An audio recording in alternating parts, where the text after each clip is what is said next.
You are watching or listening to Purham and Associates. For more information, go to rpurham.com or follow me on all social media platforms and subscribe at RPURHAM. Thanks, and see you over there.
Hey, good day to you all. Welcome to Purham and Associates. I'm your host, Randy Purham. And of course, it is Friday. And this is the time that we take to thank our men and women who are serving our nation around the world, sacrificing and committing their time and freedom and protecting our Constitution, our freedom, our way of life. We thank you, we salute you, and we wish you a safe journey back home to your friends, families, and loved ones, wherever they may be. Got it. Hey, I hope you all had a fantastic week so far, and you stayed out of trouble and all that good jazz.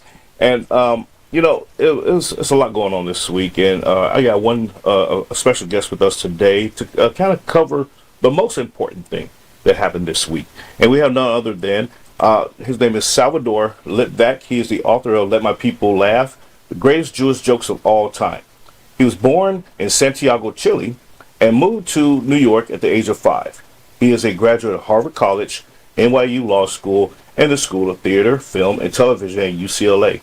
LItvak wrote, produced, and directed Saving Lincoln, the true story of Abraham Lincoln leading the nation through the Civil War, as recounted by his close friends and bodyguard U.S. Marshal Ward Hill Lamont. The film was made by capturing the actors' performances on a green screen stage and creating all sets and locations out of vintage Civil War photographs from the Library of Congress. LItvak named this visual style Sin College. His first film was the Passover comedy and cult hit When Do We Eat?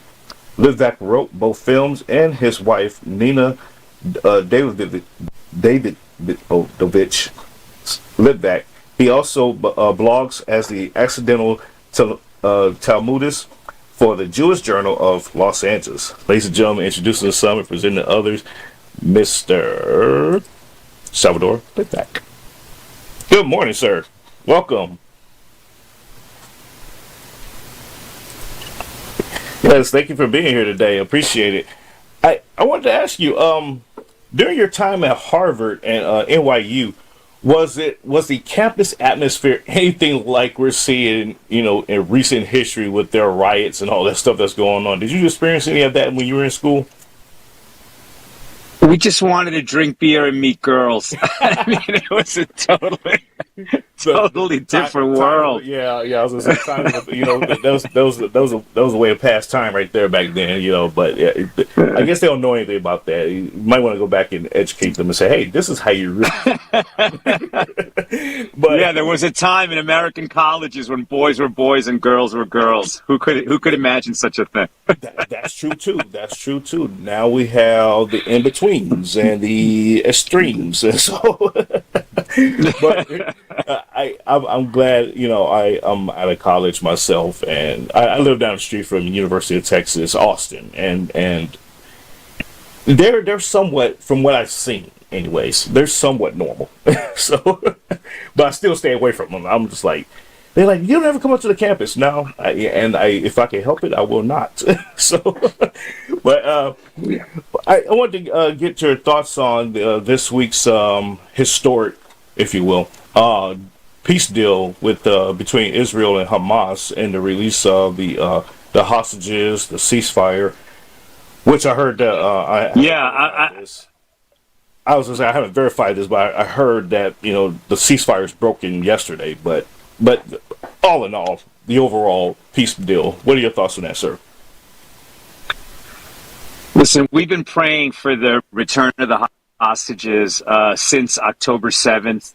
In fact, we have a kind of the wall behind our oven. The backsplash in the kitchen is a chalkboard. You can write chalk. And early on, she wrote the names of all of the hostages. And we've been praying for their safe return to their families all this time. And so it was with incredible joy that ordeal finally ended for them, and all the living hostages were returned. With tremendous thanks to President Trump and the deal making, but especially for the force that was applied by the brave young soldiers across Israel who've been at war for 2 years. I mean, the longest war that Israel has ever fought. So it was with great relief that the hostages came home. We're so happy. And God arranged that it should happen in time for the Simchat Torah holiday, which is the day on which they were taken 2 years ago. It means the joy of Torah, the joy of the Bible. And so much of that joy was taken from us and then restored right in time so that we could really celebrate with relish this year. However, that's a good point. The deal that was arranged that would result in the return of these hostages also included releasing mass murderers from prisons. These are not prisoners like political prisoners, war prisoners. These are murderers, blood cold murderers who've taken so many lives. They have not been reformed. They're going to go back and immediately start plotting to kill Jews, to kill Israelis, to kill people who love freedom, and just to pursue their own bloodthirsty agenda. Really an impossible, ridiculous, asinine war that's not going anywhere. Mm-hmm. Israel gave them a country in 2005, a beautiful seaside country, wonderful property where they could have built a Dubai on the Mediterranean. And instead, they just built tunnels and amassed rockets and planned further attacks and suicide attacks and kidnapping runs. I don't have to tell you. So releasing these people might have been necessary, but it's a terrible price to pay. I agree. But I look at the bright side. Given the attitude currently towards terrorists and murderers, mass murderers and whatnot, I think attrition and time will take care of them in due course, and they would regret that they actually went back to their old. Yeah, I like that. Yeah. I like that, Randy. I'm optimistic. I'm optimistic like that. Maybe some more pagers, explosive pagers will come in the yes. Cell phones and stuff like. Yeah, we know who they are. Yeah, exactly. We know who they are, and apparently we know who they are. So. We're able to reach them. Exactly. Yes, absolutely. I want to get to. Do you think President Trump's the 20-point plan that they devised to facilitate this deal? Do you think this is going to hold up, or do you think this is going to kind of just disintegrate over a course of time? I mean, the so-called Palestinians, the one thing we know about them is they never miss an opportunity to miss an opportunity. So if anything is relying on their goodwill or their desire for peace or their willingness to abide by a deal, then no, it will fail. But I do have a feeling, an optimistic feeling, that this deal was worked out by President Trump, by Bibi, by the surrounding nations, knowing that they could enforce such a deal. Yeah. And that this Hamas people, they'll be taken out of the equation. They are irrelevant. There must be some percentage of that population that would love to just live, to build their cities, to build economic prosperity, to bring the region forward. And even if the Palestinians themselves won't help in that effort, perhaps the surrounding nations will. And I would love to see it, because certainly what I've been praying for is not only the release of the hostages, but the end of the war with a secure and lasting peace. Please, God, it should be a secure and lasting peace. Yeah, I agree. I agree with you there. And I had some friends ask me the other day. They said, "Do you think Israel and the Palestinians there will ever come to a two-state solution?" I was kind of like, maybe, but then I was like, I can't see it because of the way the current infrastructure of their governmental systems are right now. I can't see it coming to fruition, but I can see that there will be a tolerated, I guess you could say, pseudo state for the Palestinians. But I want to get your thoughts on that. Do you foresee a two-state solution coming to fruition going forward? Not. Oh, I'm sorry. The camera froze. Yeah. Yeah, no worries. Not. It's not going to happen because there's a general attitude that desires it among the Palestinians. I mean, they don't. They've been educating their children for generations to kill Jews, to wipe out Israel. What people don't understand about that part of the world is when you apply American thinking to it, nothing makes sense because, in America, people generally want to get along with life, send their kids to school, get a job, buy a house, the normal things of life. And Israelis want that. But the Palestinians have shown over and over again that to them, it's an affront that Israel exists. That it's some kind of a dagger in the heart of Islam, and that it's a kind of religious principle for them that they have to get rid of the state. They have been offered a two-state solution dozens of times, and they have always said no. So it's not going to come from their agreement. It can only come from making it happen. Sometimes you have to just make it happen, and I would love to see that. I would really love to see that. Yeah, no, absolutely. Like I said, I see a pseudo state, like kind of like here's your here's your land. You stay over there, don't mess with us, and do your thing, and all is good in the world. But you come over here and you start trying to throw bombs and whatnot, we're gonna wipe you off the face of the earth. So I mean, they have got it's kind of like that. They now, definitely anyways. had yeah. They had an FAFO education in the past 2 years about what happens when they step over that line. So perhaps there'll be enough of them, a critical mass, that would like to just get on with the business of living. Yeah, absolutely. Let's jump into your book here. What you tell us about Let My People Laugh, the greatest greatest Jewish jokes of all time. That's actually a tongue twister. Tell us about that. What gave you the motivation to write this? So my wife and I run a Jewish wisdom platform. You mentioned it earlier. It's called Accidental Talmudist, where we share what's beautiful in the Jewish tradition, in the oral tradition, which stretches all the way back to Mount Sinai. And a big part of that tradition has always been humor. And, we have records that our sages 2,000 years ago would open their Torah teachings, their Bible discourses with a joke. And their students would laugh. So either they were genuinely funny or the students were very polite. And I would like to believe they were genuinely funny. And there's just so many good jokes. I've just been a collector for a long time. And so, when we share Torah, when we share what's beautiful in the tradition, I've always been sharing the jokes. I would always rewrite them to adapt them for the modern ear. And after a while, I started telling them in videos. And so many of those videos went viral that Skyhorse Publishing came to me and said, let's do a joke book. And while there have been a lot of Jewish joke books in the past, I think this one is special.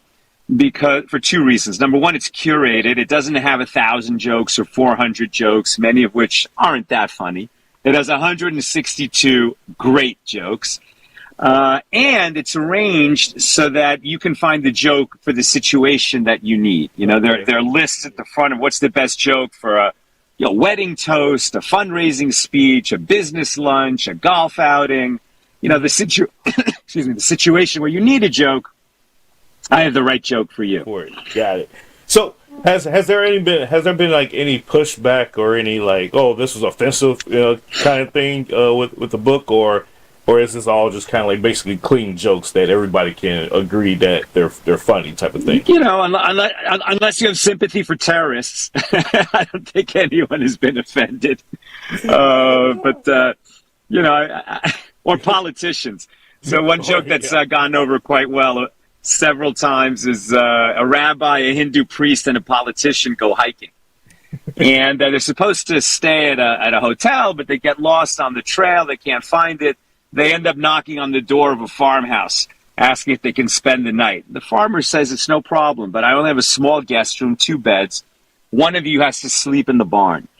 So the Hindu priest says, my brothers, it's no problem. I will take the barn. The rabbi and the politician are settling in for the night in the small bedroom. There's a knock on the door. It's the Hindu priest, and he says, I'm sorry. There's a cow in the barn. I can't sleep beside the holy animal. The rabbi says, no problem. I'll take the barn. The politician, the Hindu priest are settling in for the evening. There's a knock on the door. It's the rabbi. He says, I'm sorry. There's a pig in the barn. I can't sleep beside the filthy animal. The politician says, let it be remembered. I sacrifice for the greater good. And off he goes to the barn. The rabbi and the Hindu priest settling in for the evening. There's a knock on the door. It's the cow and the pig.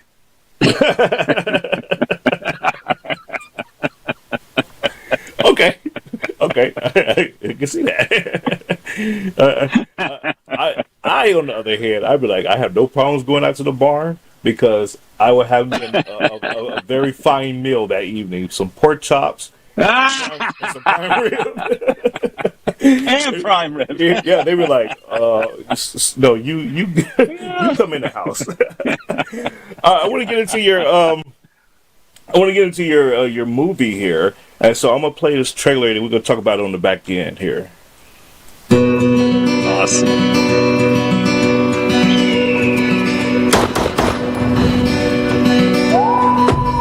This attack.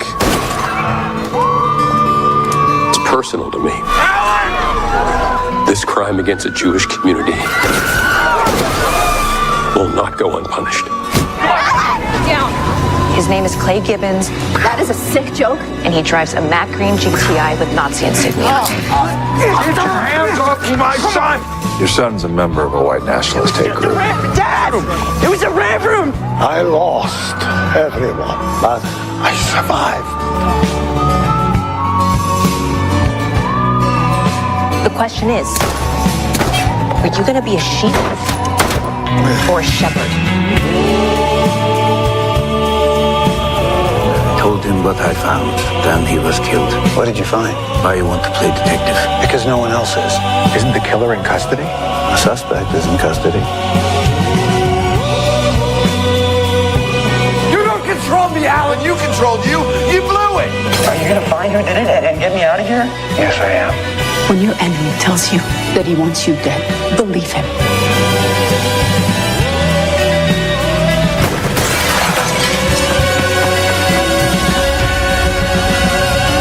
There are no words, but there will be deeds.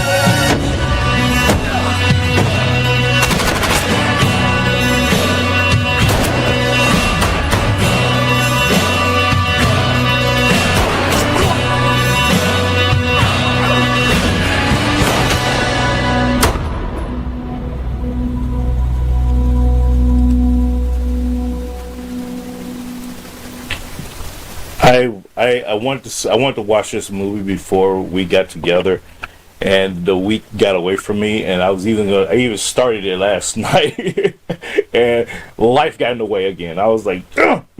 But I see that this is like a movie like right up my alley. It almost reminds me of like a modern day version of Tombstone or something, you know. So tell us about Tell us about this movie, Guns N' Moses, and the inspiration, what's going on here, sir? Thank you so much. Yes, Guns N' Moses, I directed it. My wife and I wrote it. It just became available on Amazon, Apple, and other major platforms. It stars Mark Feuerstein, Neil McDonough, the legendary Christopher Lloyd, and Dermot Mulroney. And as you saw, it's a story of a Hasidic rabbi who's forced to become a detective and a gunfighter, an unlikely gunfighter, but an effective one, when violence comes to his community. It was inspired. It's not the story of the synagogue shooting in Poway, California in 2019. But my wife and I knew we wanted to do a thriller. And at the time that we were studying the thriller genre and watching a thriller a day for 2 years to get ready for this, that shooting happened. And I went down the next day. I attended the funeral of Lori Gilbert Kay, the woman who was murdered that day. And I held the rabbi's bandaged hands. His fingers were shot off by the killer. And then I watched him, and I interviewed him for my platform, Accidental Talmudist, and then I watched him become a national figure in the ensuing days, and he was invited by President Trump to the White House, and to call on the public to do something righteous, something good in memory of Lori, so that some light could come out of that darkness. We were very inspired by that. And that was one of the influences that went into the movie for sure. Another is, I'm an Orthodox Jew, so when I walk around, I have my head covered. When I go to synagogue, I'm usually wearing a black suit and a black hat. I'm a visible Jew. And we've been aware of the danger, the rising threat levels to our community for a long time. And we take that seriously. And so though I didn't grow up around guns, I got one, and I joined a volunteer security force called Magen Am, means Shield of the Nation. We go through extensive firearms training and licensing so that we can defend our communities. And please, God, we should never need such skills. Absolutely. But if we do, we won't be a soft target. And so the firearms training that the rabbi goes through in the movie is from the real world. How often in a movie do you see a character needs to learn how to shoot? And it's a few tin cans on a fence, little montage, and then he's a dead shot. That's not the real world at all. It's very difficult to shoot accurately, and how much more difficult under pressure. And you've got to have those reps and muscle memory and, training from the real world. And so people in the firearms community really appreciate seeing it done realistically in our film, Guns N' Moses. That's good. That's good. That's awesome. That's awesome. I know you got to jump up out of here. So tell people where they can follow you and support you, sir. Oh, thank you. So my primary platforms are on Instagram and Facebook, Accidental Talmudist, Talmudist. Your pal Sal will find me as well on X, but I'm also there as a Talmudist. But really, right now, all you have to look up is Guns N' Moses. The movie is at gunsandmosesmovie.com. That's gunsandmosesmovie.com. This is an entertaining film for everybody. It respects the values of America. It's not the garbage woke agenda that Hollywood normally pumps out. This is a traditional, exciting, edge-of-your-seat movie about a man of faith who steps up courageously to defend his community when he's tasked with that job. Absolutely. Thank you so much, Sal. Truly appreciate the time with you today, and look forward to having you back, especially after I watch the movie, because I know I have questions. Yes, more than welcome to come back anytime, and we'll talk about whatever's under the sun at that time as well. So be safe out there. God bless you, and thank you for what you're doing. Truly appreciate it. God bless you, Randy. It's really a delight to speak with you, and I look forward to coming back. Absolutely. Take care. Be safe out there. Ladies and gentlemen, Salvador LItvak. A great conversation, and I look forward to, like I said, I'm dead-ass serious when I say I got the new movie queued up here on my computer, actually, and I started it last night and got through the, I guess you could say, like the opening credits, and then I had to get off and do some other stuff, but I highly recommend that you get an understanding of the Jewish community, because there's various, as you say, he's an Orthodox Jewish, he's of the Orthodox Jewish faith, and then there's so many different ones, Hasidic, it just goes, the list goes. I'm not gonna say on and on, but there's various ones, various categories of what the Jewish. You got the also the was it contemporary? No, non. I can't remember right now, but y'all know what I mean. It's like the non. non-contemporary or contemporary Jew and stuff like that. Anyways, just get an understanding of it, because you hear the word, the words that you hear all the time is anti-Semitic and Jewish this or Jewish that and this, that, and the third. So you kind of like you get lost in translation on understanding what it is that they're talking about and who it is that they're talking about. But overall, the umbrella of Jewish, Muslims, and Christians, that's like kind of like, you could say, like the overarching umbrellas. But there are so many different sects. That's SECTS, folks, not SEX. I know people's minds have started going off. But there's different categories and different groups within those, or subgroups within those three, pillars. And so the main pillars. Anyways. And so we just get we show our ignorance in conversation when we try to lump everybody into one group or to one category and whatnot, when there are distinctions and there's variations of different of these groups. So, but it's a lot going on.